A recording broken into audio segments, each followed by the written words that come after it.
strategy. It was around April, late April, early May.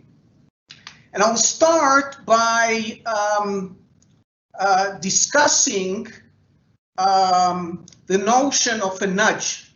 A nudge is a very important concept in behavioral economics, and it's contains the idea of inducing somebody to do the right thing. The right thing could be the right thing for the person or the right thing for society by means of psychological manipulation. Okay, if I give you a very famous example about organ donation and you look at this graph, you'll notice countries that are very similar. For instance, Denmark and Sweden. This is the proportion of people that agree to donate organ in their driving license. And what you see is an amazing difference in quantities. And what people found out is this difference is only attributed to the default. Okay, in these countries, the default is that if you don't sign, you agree to donate. Here, if you don't sign, you don't agree to donate. So people are sticking to the default, and this is an example of a nudge. Okay, so in order to get you to do something, we have to incorporate this thing into a default. That's one example. There are lots of other examples. A very famous one is a social nudge, where we try to convince people to do something by referring to similar people who have done the same thing. So, for instance, the electricity company in California, when it wanted to reduce consumption of electricity in the state, they sent letter to individual referring to the fact that other people are consuming much less energy than you. And this turned out to be an effective tool to reduce people's consumption as well. Okay, I want to start my talk by quoting Johnson's speech on May 10, when he was actually announcing the exit strategy. Okay, and with this quote to highlight the difference between the approach to dealing with COVID-19 in the UK and in the rest of Europe, also in Israel, and many other countries, okay? The policy in the UK and during Trump time in the US as well was excessively liberal. And this is one of the issues that I want to raise during this talk. And here is what Johnson said. He said the following, and the first step is a change of emphasis that we hope that people will act on this week. We said, namely in the past when we announced the lockdown, we said that you should work from home if you can and only go to work if you must. So we never told you not to leave home. We never told you not to go to work. We recommended that if you can work from home, do work from home, okay? Otherwise, go to work.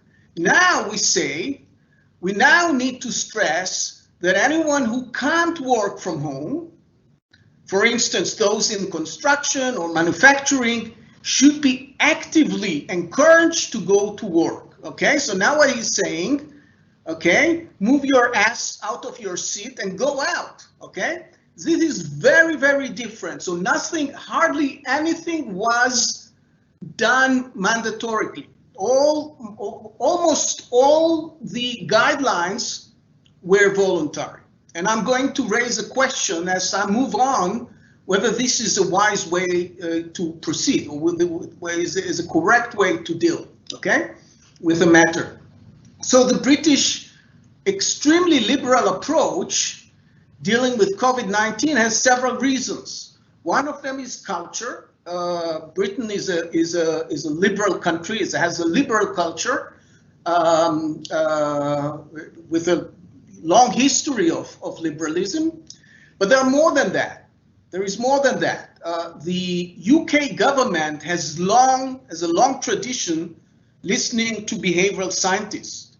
This started with Prime Minister Cameron, where he wanted, we actually was a policy to replace regulation with nudging. Just the idea was, let's not force firms and people to do things. Let's just try to slightly use psychology in way of changing their behavior. Okay, he formed the famous behavioral insight team that was led by David Halperin. And David Halperin, which I met, and he's a nice and smart guy, but he's really biased in way of what should be done. He was overemphasizing or pushing very hard towards this liberal approach of not using any restriction, but rather use nudging. He was emphasizing the idea on herd immunity, which by now we know is a total bullshit. And he was also talking about behavioral fatigue. He told people and government officials, you know, if you put people in a lockdown, they will manage to stay at home for 2 days, and then, you know, no matter what you do, they will live. Okay. He was then opposed by a bunch of behavioral economists that, like me, I wasn't part of this letter, but like me, thought that more restrictive tools need to be used. Okay. So at this stage, when I recognize it, I decided most of my effort is to exert on trying to convince the government on a more restrictive approach. We now see it a little bit more. I'm allowing myself to be under the illusion that one of the slightly harder approach that we see today is part of these, is an outcome of the huge effort that I put to talking with these people. But one of the things that I was trying to explore, one of the examples that I gave them is the following. I told them, just imagine what would have happened if we replace traffic load with nudges. Okay, that means we dismantle all speed cameras. Okay, we made red light stopping totally voluntary. You can, we recommend that if you cross the street on red light or drive through a junction in red light, you be a little bit cautious, but it's up to you. I mean, you are a grown person. You can either stop at red light or continue to drive. Okay, so that's the policy. We dissolve the traffic policies, no fines, no sanctions, nothing. Okay, no traffic courts, nothing. And instead, we install list of recommendations for safe driving, okay? And nudges, of course. So we can, of course, keep the light, and instead of forcing people to stop in red light, we put these small signs on lights saying most drivers stop at red here in this junction, okay? If you feel that it's really ridiculous, then I guess you understood the point, right? This would not have worked out. Okay, this would have led to enormous number of casualties. Okay, this is something that cannot work. Okay, so let's shift from driving to something else, smoking. Okay, we don't force people not to smoke. Okay, we allow people to smoke, but we have other hard policies to reduce smoking. For instance, taxation. We have lots of soft policies to induce people to smoke less, okay, which is, for instance, warning on cigarette packages and stuff like that, advertisement on TV and media about the risk of smoking. These are the soft policies. Which of them is more effective? There's a clear answer to these questions. The International Tobacco Control Policy Evaluation Project says that taxation, recall, taxation is the hard policy, is like a fine.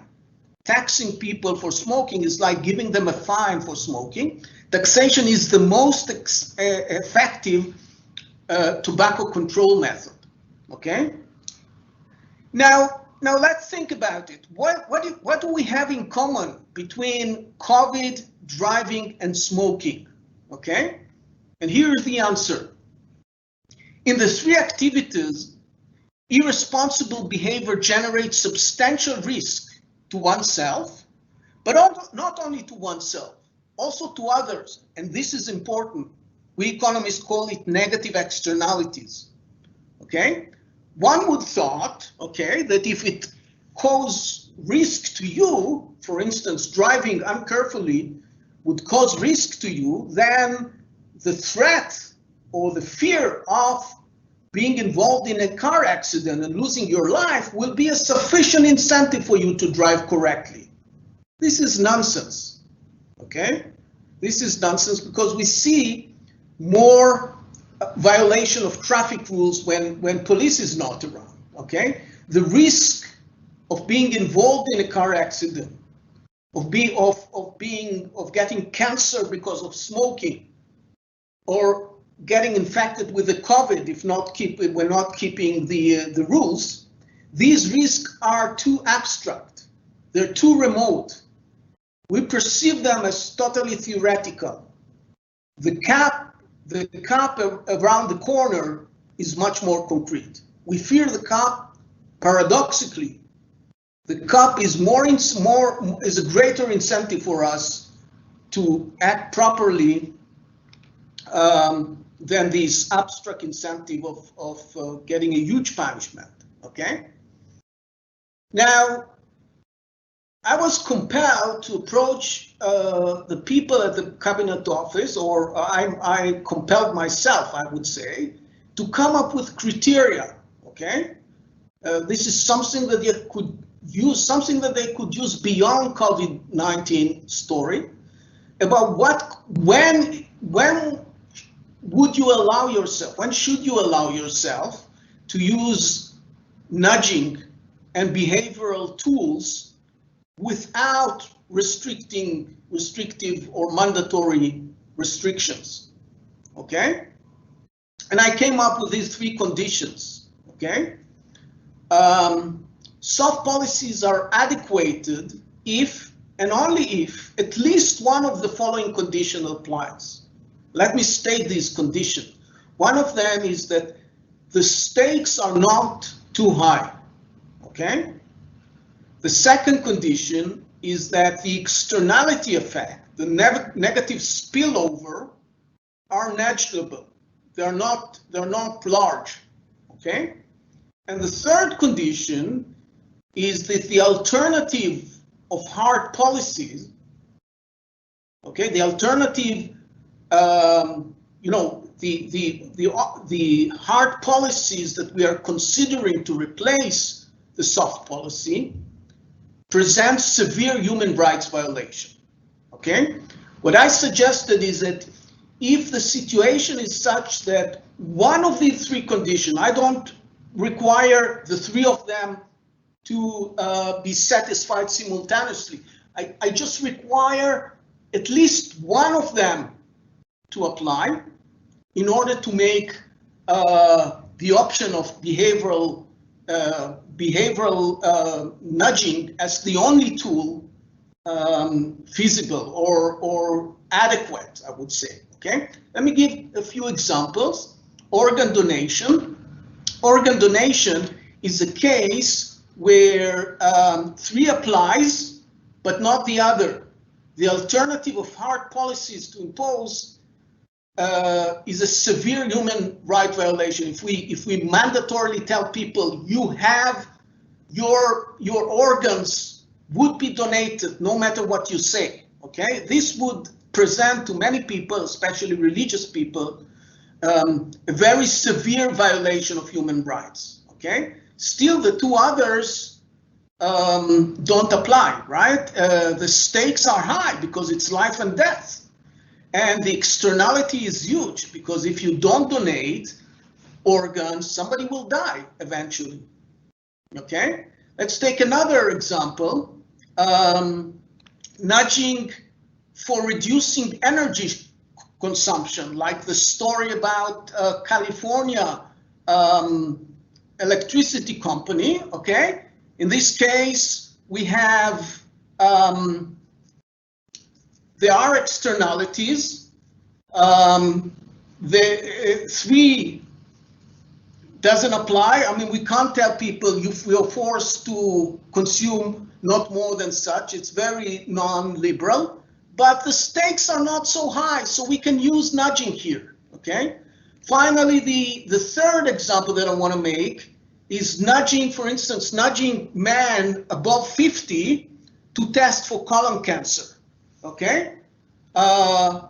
We can't force people to do the testing. Again, it's a violation of,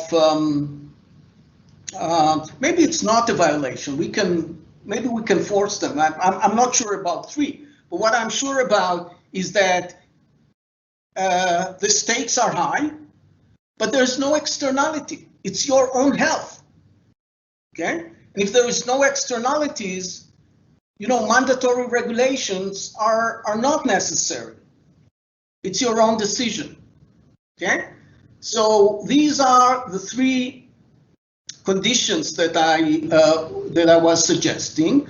Now, if Renaud will allow me, how much time do I have, Renaud?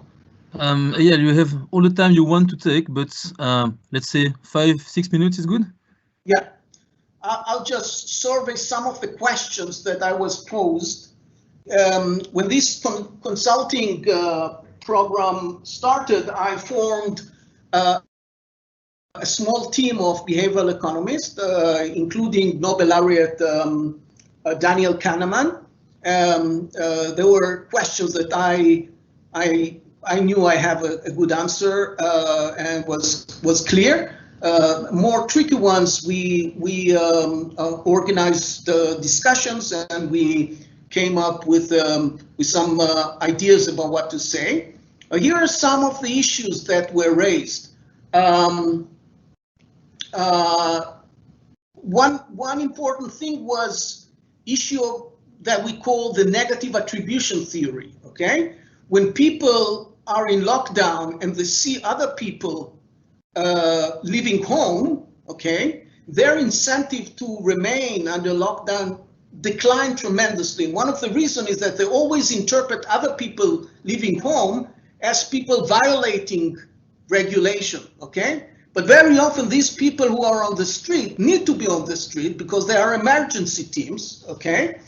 And the question was how to convey to individuals that if they see people on the street, these are not necessarily people who violate the law, okay? We used the campaign in which British people thanked the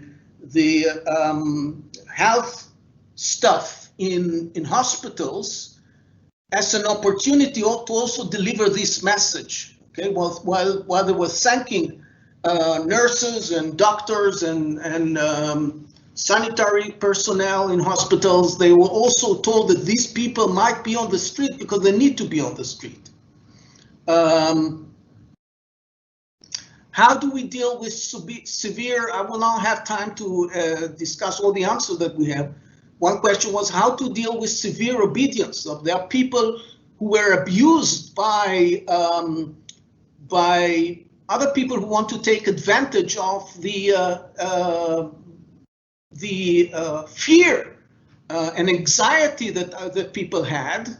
Okay, so we're calling, for instance, people who were calling elderly people and saying, we are from the Social Security Office, you are entitled for an additional 100 pound allowance for this month. Give me your bank details and I'm going to transfer the money to you, okay?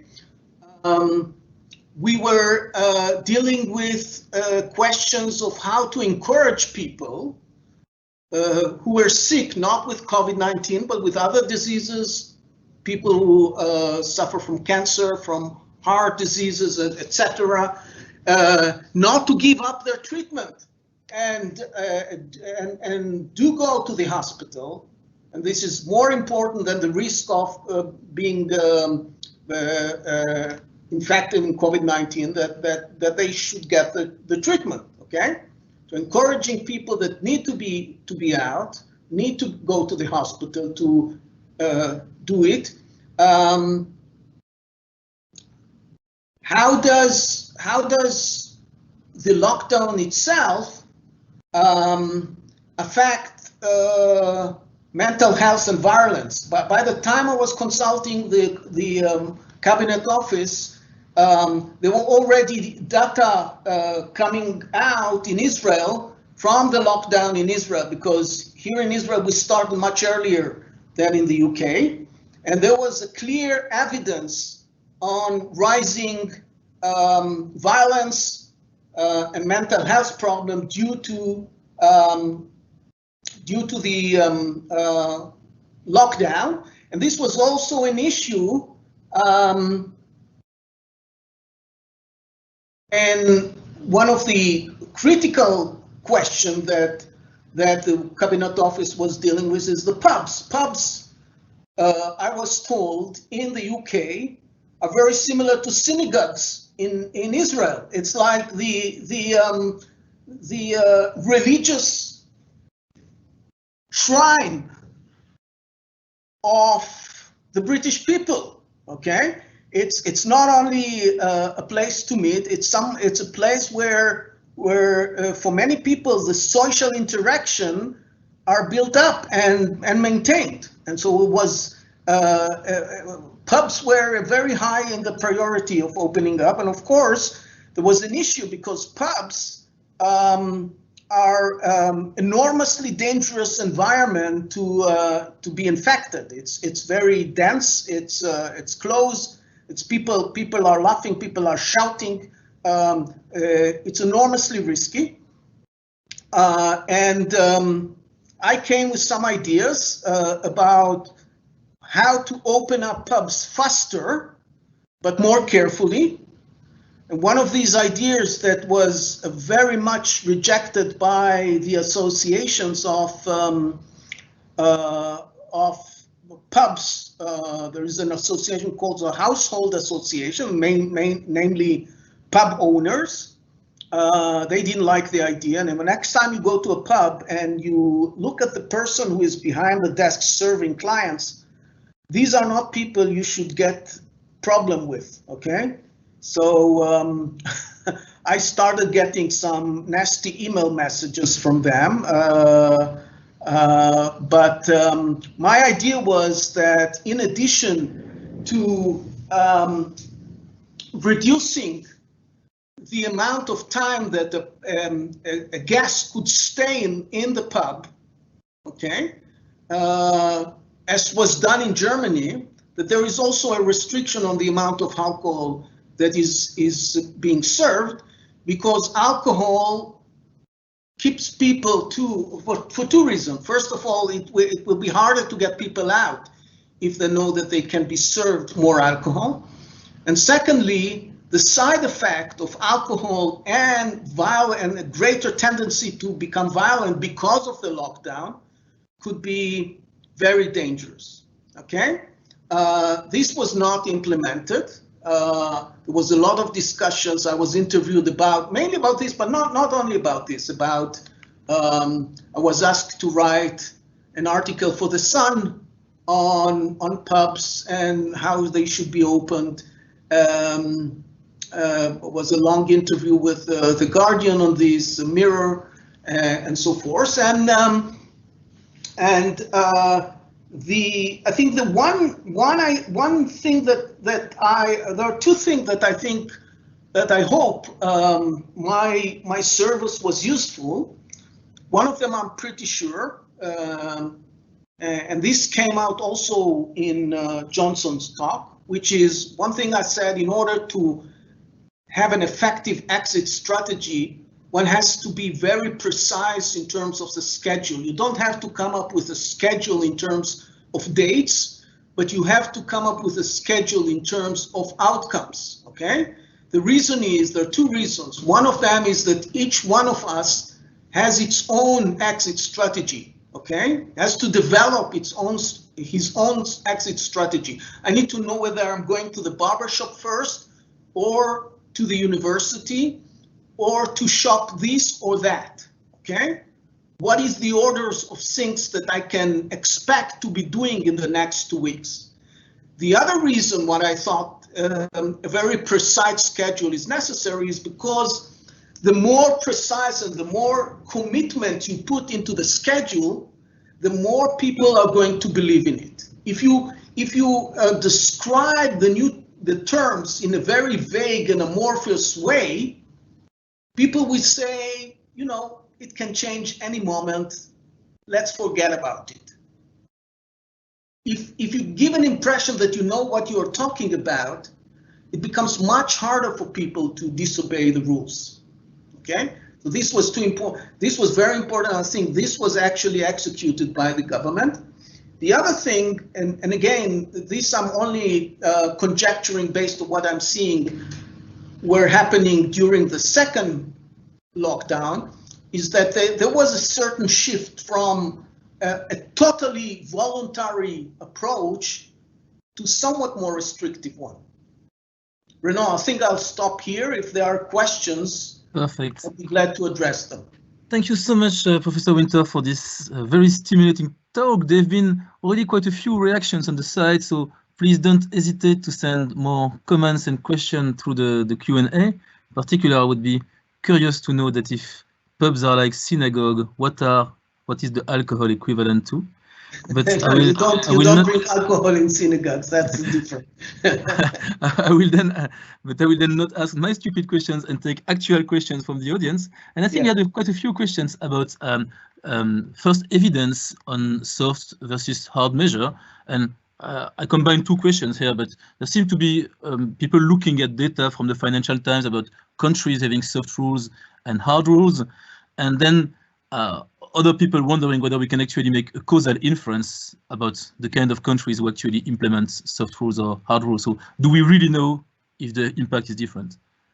I think we don't have clear, strict evidence about it, because it's never easy to compare countries. There's also lots of differences in terms of culture, the way people tend to meet each other, the role of family in one culture and another. So these are very different. But I think that overall, you know, if we compare countries in which the rules were restrictives, like Israel, for instance, like New Zealand, like Taiwan, these are really at the top of the list in terms of restrictiveness, but also in terms, they are at the bottom of the list in terms of the number of infections. Okay, so there is a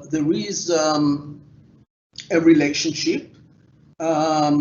In Israel, there was indeed a fatigue, a COVID fatigue, in the sense that people were obedient very, very much at the first lockdown, but started to be much loose in the second one, and you could see the number difference. Okay, you could see the number difference. I think now the story is different. I mean, now the emphasis should be not on following rules about social distancing, but rushing to get the vaccine. And this is going to be another issue, non-trivial issue, to get people, especially young people, who observe that they are less in risk of getting a serious illness from the virus. They have less motivation, less incentives to be vaccinated. They have some fears. Some of them are completely irrational. I mean, there are symptoms that there isn't even a slight argument or a slight evidence that it's correct. For instance, some young women are concerned about fertility, okay, if they take the vaccine. There's no basis whatsoever to it, and still people tend to believe in it. So it's going to be a big challenge to convince these people that they should do it for themselves, but also for other people. I'm sure there will be quite a few other questions on vaccine later, but because you were talking about Brexit, about behavioral fatigue, we have a question here about that, which is, do you think there is a difference between hard and soft policy in terms of how quickly people become fatigued? And linked to that, there was another question about the long-run impact of the policies.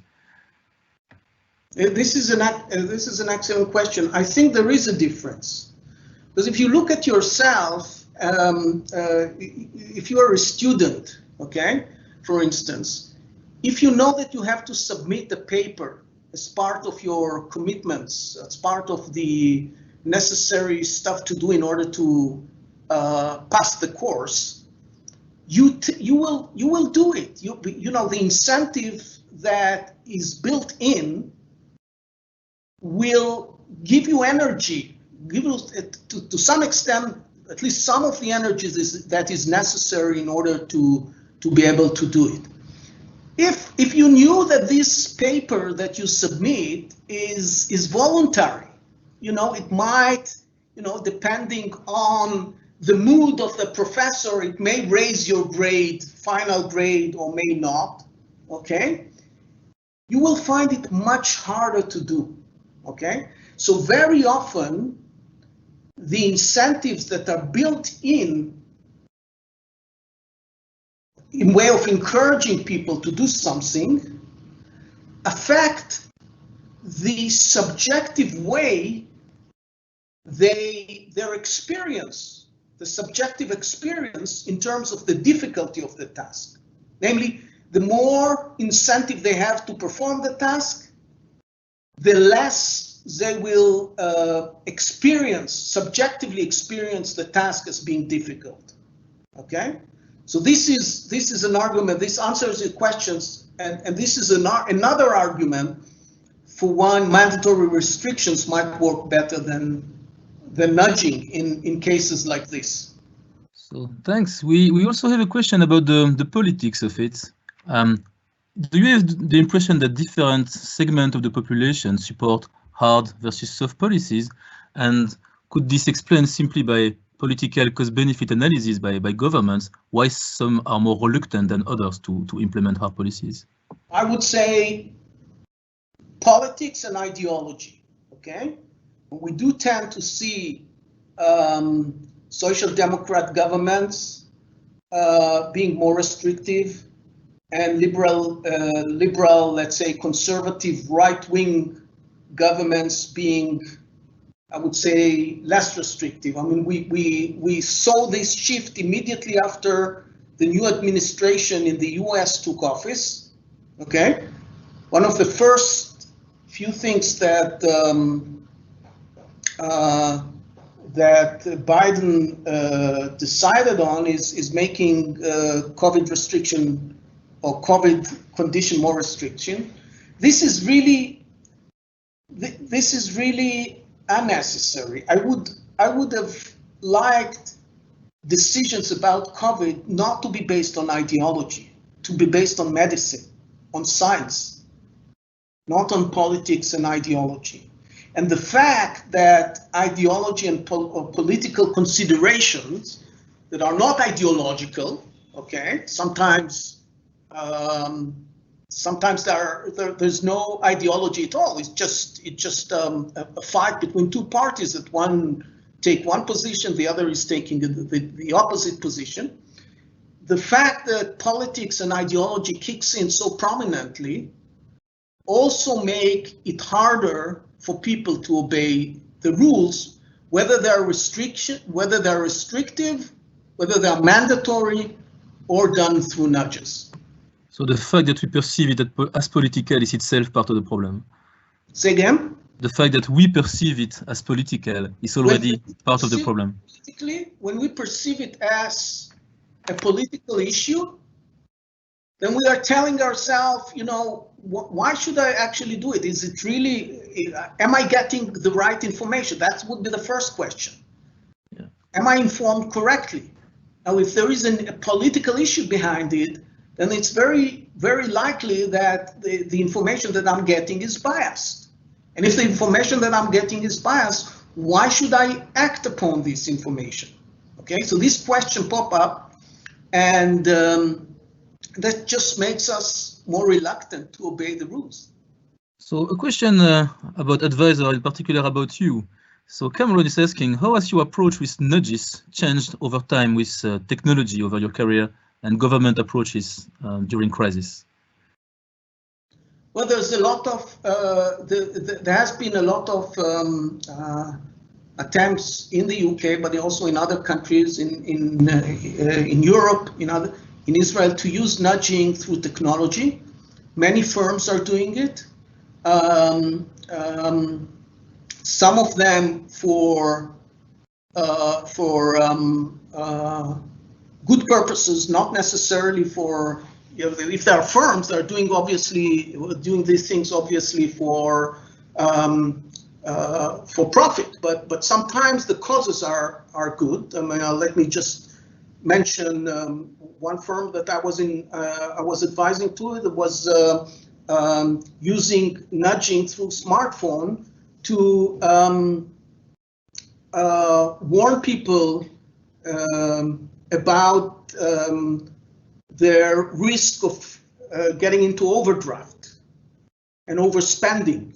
Okay, overall, this is a positive. This is a positive cause, and now, because most of our communication are done through the smartphone, much of the nudging business or nudging tools are done through smartphones, through notifications, through warnings, through advices, etc.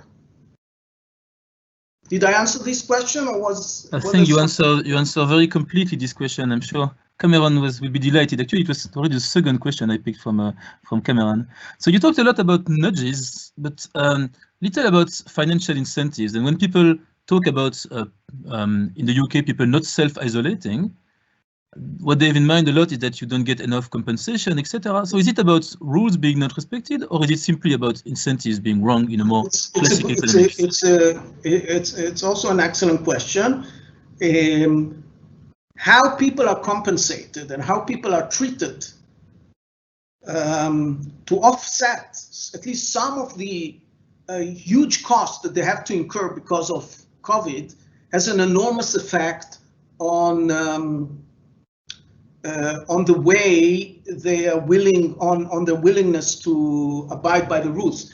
Let me mention that I mentioned that people in the pub association were furious about my ideas, but after some time, when they read my article, they understood that this is very much in line of what they are willing to have, and they invited me to a very large webinar to talk about my suggestions of the association with hundreds of pub owners. And one thing I heard, and this is really an issue, is that the concern that pub owner had are not with the current situation. They of course left the pubs. If they rented the place, they canceled or delayed the contract. What they're worried about is what is going to happen when COVID is away, when people are back into business. And one of the concerns is that all these places that, for instance, Joe's Pub used to be a landmark in a small city, okay, will now be taken over by big chain stores. Let's say Wetherspoons or some other. No, not a Wetherspoon, no.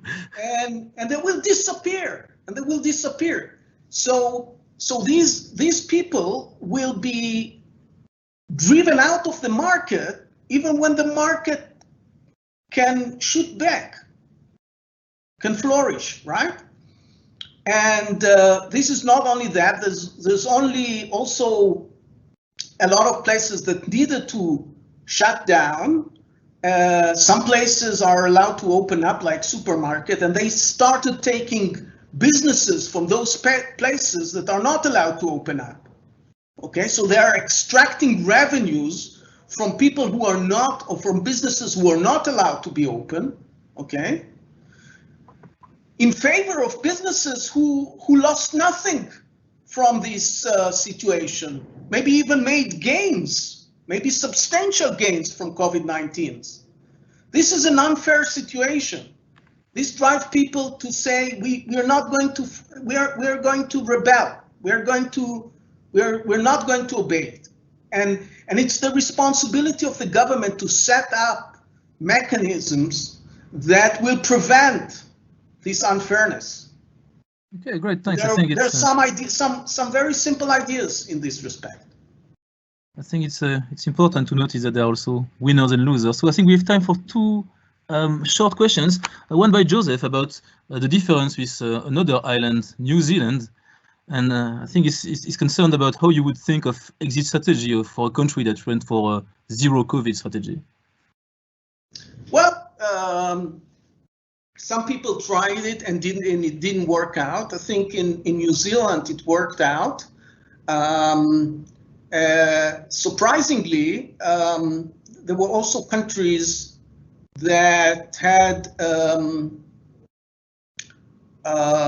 zero COVID strategy, like for instance Sweden, okay, that decided we hardly do anything, okay, we keep everything open, we continue with our life basically, and maybe unsurprisingly, in terms of the economic price that they paid, it was quite similar to other countries in Europe. And the reason for it is that these days no country is an island, okay? And if people in Sweden continue their life as usual, and they won't, because some people will refrain from going out because they are worried about their own themselves getting infected. But even if they continue with their lives and the rest of the world is shut down, you pay the price.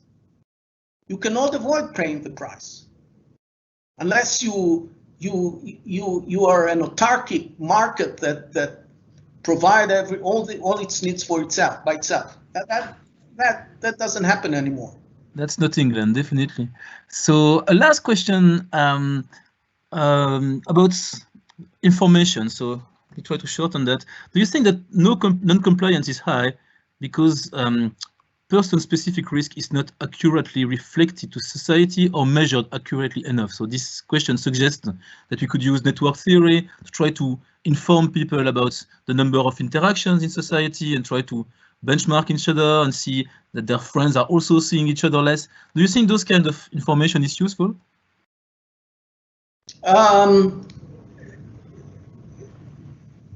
It may, as long as it's not overloading individuals, right?